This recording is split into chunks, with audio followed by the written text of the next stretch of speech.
How long have you been in the field? I've been in the military since 2002, a little bit after 9/11. That's when I joined I was actually Navy, active duty Navy before I joined the Army.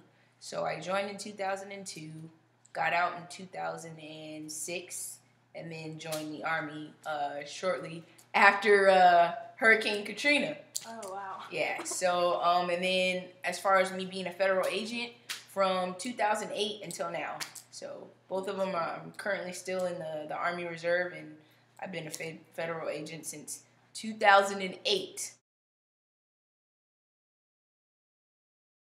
So are you familiar with any technology federal officers use or soldiers use? Actually, in military intelligence, I'm an interrogator in the Army, so we use a bunch of technology to get our information that we gather in the field up to, President Obama and whoever else needs it to keep the soldiers on the ground safe and to keep everyone back home safe. So when I go overseas and I go gather information, I'm doing it to try and, help keep everyone safe over here. And that's like the bigger picture for the Army. And it takes a whole bunch of technology. When I'm overseas, I have to film things, get it sent to higher ups so they can take a look at it and see if there's anything of value on there, make connections. It takes technology to make connections. That's the technology part of the military for me.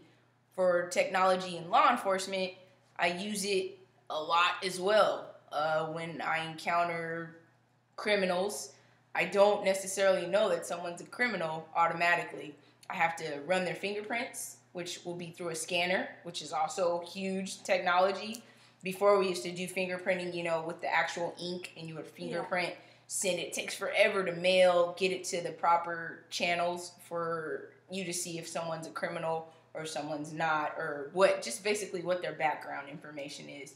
Now all you have to do is do it on the computer. It goes into a big, huge database, which every law enforcement agency can see. And once it gets in there, then we can see, like, if he was arrested, maybe, say, in California. Even though I'm all the way in New York, I don't have to mail a card over to California. I can just do it online, and it'll go straight into the computer in the database, and it'll just pop up and say, hey, this guy was arrested in California before. So, that's cool. Yeah, so it's a little bit easier. Technology makes things easier for both fields for me.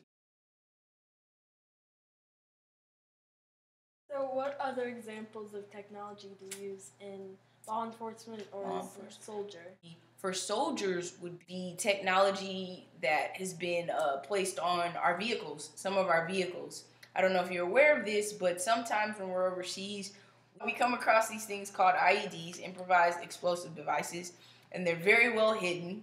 And before, we didn't have the best technology on some of our vehicles, so we would actually drive by some of these improvised explosive devices, and they would destroy our vehicles. Now we have like upper armor vehicles, which is a new technological advancement in some of our vehicles. So when we roll by some of these explosive bombs in the road that we can't see when we're driving, they've constructed the vehicle in such a way that the explosive goes like outward from the vehicle. So it doesn't like blow your vehicle up and destroy the inside of it. Pretty much just blows outward. So it'll just like kind of bounce your vehicle up, maybe turn it a different way, but it won't destroy your vehicle for the most part. What advancements have you noticed in technology? Fingerprint, that thing's huge for me. I love that because I hate doing the whole card thing. Then that ID thing, that's also huge. If you have a twin, you guys might have the same DNA sometimes, and it's hard to tell the difference between who's who. So if I encounter someone, one twin's a bad guy, one twin is a good guy, like it's really hard to differentiate between the two. Now, the military and law enforcement agencies all over have come up with a eye scan where you can actually scan someone's eye, and it's a bit more accurate than me running your fingerprints if you guys have the same fingerprints or if your DNA is like similar. You can also verify someone's identification with an eye scan. It's your retina. You basically put a little gadget up to someone's eye, and it scans their eye, and it'll tell you who they are based on that right there. And it's the same way that we get the fingerprints. It goes into a database. What technologies do you use when you train? I just got back from a training maybe about a week ago. It's called heat training. It's basically where they do a simulated rollover. So they do a vehicle accident in a Humvee. So they want you to experience what it would be like to roll over in a Humvee, but know how to actually get out of the Humvee, get your gun top to scan for any threats. They can show you what it feels like to be in an accident, to roll your vehicle over. No one's ever been able to simulate an accident. They do it with helicopters now and Humvees. So soldiers are more aware of what they should do if we ever are to injured in an accident, if we're in a rollover, if we end up underwater. They train us on that now, and they have the actual technology to where we can like train realistically because it's an actual accident. What is your most trusted piece of technology? Weapons that we use So, like, in both the military as well as in law enforcement. The U.S. is the greatest nation right now because we have some of the best weapons out there, and had it not been for technology, wouldn't be so fortunate. See that? That means there's no bullet in there. There's no magazine in there. I actually took the magazine out and I injected the bullet that was actually in there. But now I'm going to talk about these sights here. There's sights. This is how you aim in on something. There's these two little dots here, and that's that one. Now when you're aiming in on something, you want to center in on them. So it would be those two little dots that I showed you in the back, these two here, and then this one dot here, which would be just like that. And you want them to line up just like that, pretty much centered out on me. Now what if I told you that technology makes it so that you don't have to use sights like this anymore? There's actually a little laser that will make a bullseye on something for you. And all you have to do is just aim where the laser is. We have things of that nature to where we don't even have to look at these sights anymore. We can just look into lasers pretty much. We'll call them lasers. They're called EOTechs. And all you have to do is point the laser. That takes away 50% of your mistakes. What other technologies do you use frequently? Sometimes the bad guys can actually hack. They can get into our systems and see some of the stuff that we don't want them to see. We don't want them to know our secrets and how we go about doing things. The phones that they give us are a bit more secure. They're harder to hack into, like the iPhone. Like Apple's huge with the government right now. That's one of the more smaller things that a lot of people use, but we also use because it's safe to use. I was talking about rolling someone's fingerprints earlier. When I roll someone's fingerprints, I want them to go into a national database where everybody can see it. And I want everyone to see that that person has committed a crime. So those databases are very important for us to have. Another like big technological advancements. I want to say we use like 10 to 12 important databases. See that that FBI uses, that DEA, I.C.E, all the big agencies, CIA, everyone can see into these databases, and that's great. Something to have like that where everyone can share information and know what they're working with when just from you sitting here. I think a great tool for technology right now, vehicles.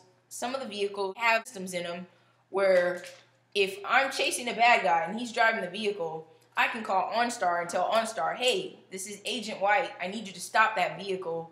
They just have to press a button and the vehicle just stops. Well, Before, we would have to use, we still have to use this because every vehicle isn't equipped with OnStar and things of that nature. But before, we would have to use their CTDDs, controlled tire deflation devices. They're called spikes.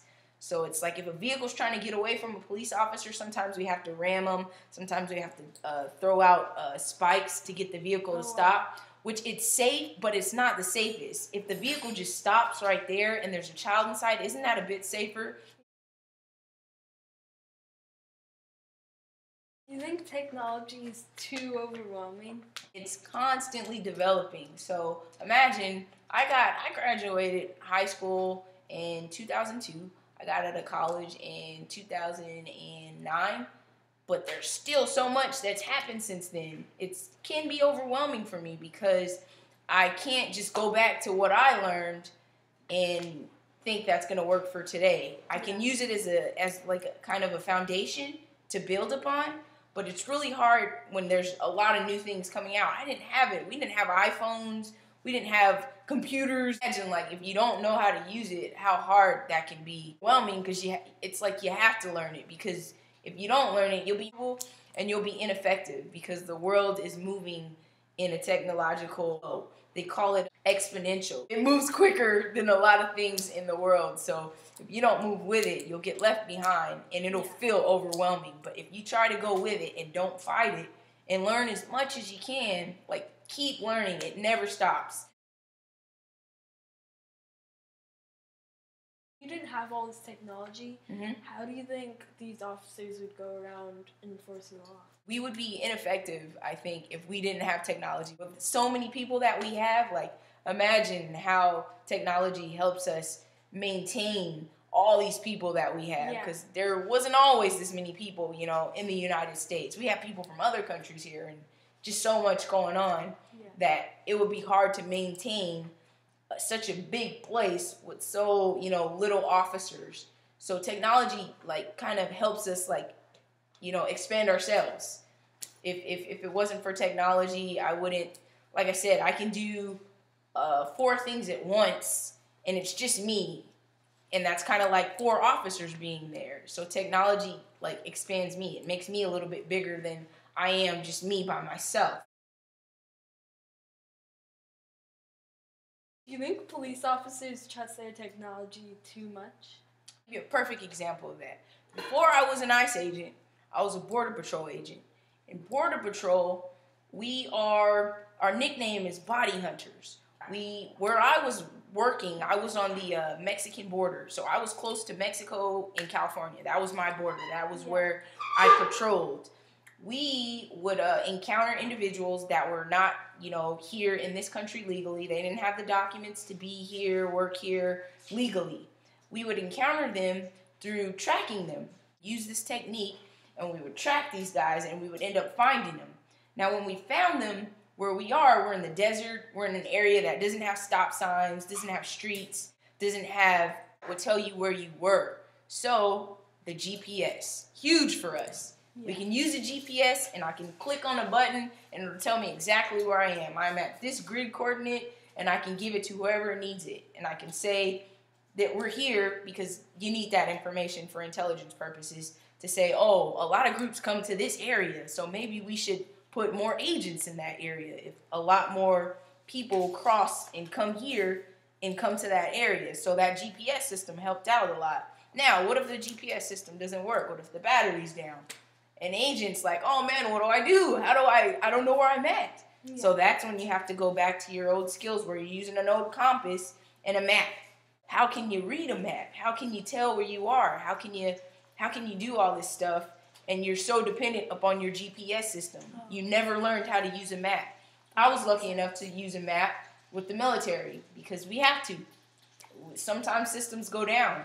That's not an excuse. You still have to know where you're at. Just because you don't have batteries or just because something doesn't happen, you have to improvise. And that's never an excuse not to know where you're at. Yeah, I think we have become dependent upon things. Thank you for your time and letting us interview. Nice meeting you. Nice meeting you too, and thank you for having me.